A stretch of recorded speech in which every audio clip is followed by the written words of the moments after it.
Kata Tok Guru Rifai, saya ingat Tok Guru Rifai dia bicara dulu. Lekat lah apa yang dia ajar tu. Tok Guru Rifai kata, kita bangun tahajud ni, kita nak rasa apa? Kita rasa tengok sekeliling rumah kita gelap, kita rasa apa? Kita bangun tahajud lah, kata Tok Guru. Kata Tok Guru yang betul dia, bila kita bangun tahajud, kita tengok kawan tak bangun, jiran tak bangun, rasakanlah hati kita, kata Tok Guru, aku dosa banyak, aku kena bangun. Depa ibadah dah banyak, depa dosa tak banyak dengan Tuhan, depa tak bangun pun tak apa, cukup subuh. Aku tambah lagi kerana dosa aku tambah banyak.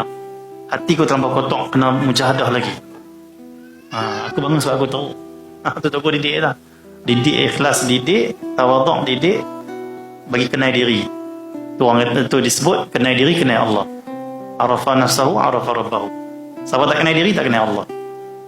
Ya. Kenal diri itu kenal hina kita, kenal kurang kita, kenal buruk kita, kenal aib kita. Bukan kenal Allah sempurna, Allah agung, Allah mulia, Allah segala-gala. Jadi kalau aku mulia, tak kenal Tuhan. Hijab terus.